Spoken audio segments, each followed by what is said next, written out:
मित्रों, हम सबके कुछ सपने होते हैं जिन्हें साकार करने के लिए हम कोई कसर बाकी नहीं रख छोड़ते। हम जैसे जैसे अपने लक्ष्य को पाने के लिए आगे बढ़ते हैं, हमारे प्रयास और अधिक तेज हो जाते हैं।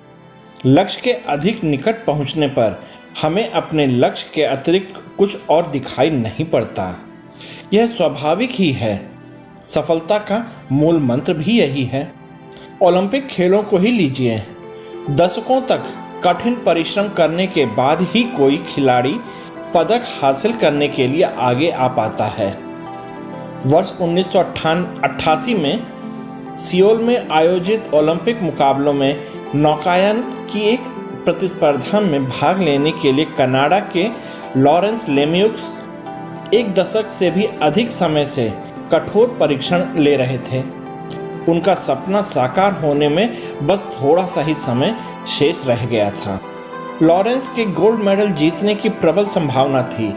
वह तेजी से अपने लक्ष्य की ओर बढ़ रहे थे और दूसरी पोजीशन पर बने हुए थे। अब उनका कोई न कोई पदक जीतना पक्का था।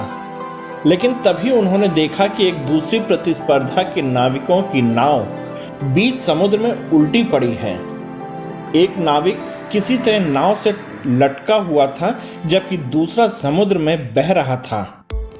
दोनों बुरी तरह से घायल थे।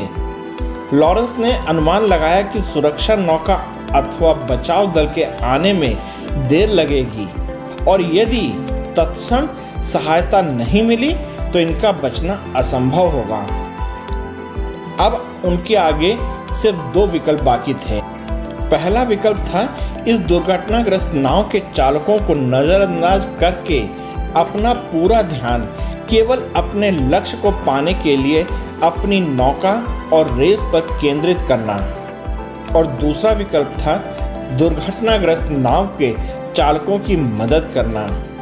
लॉरेंस ने बिना किसी हिचकिचाहट के फौरन अपनी नाव उस दिशा में मोड़ दी जिधर उल्टी हुई दुर्घटनाग्रस्त नाव समुद्र की विकराल लहरों के बीच हिचकोले खा रही थी।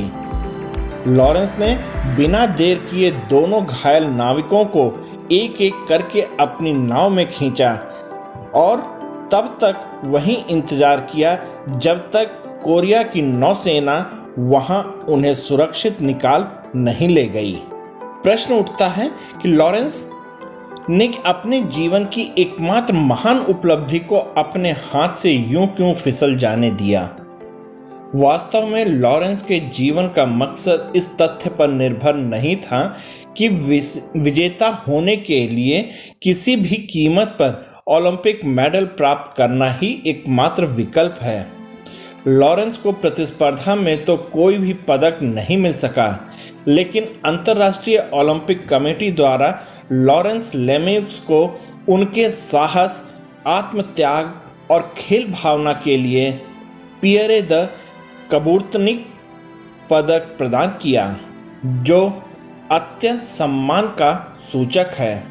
हमारे जीवन में भौतिक लक्ष्य भी हों और उन्हें पाने के लिए हम सदैव प्रयासरत रहें, लेकिन जीवन का एकमात्र लक्ष्य भौतिक उपलब्धियां ही नहीं हों। करुणा के वशीभूत होकर जब हम हर हाल में दूसरों की मदद के लिए प्रस्तुत हो जाते हैं, तभी हम वास्तविक विजेता बन जाते हैं।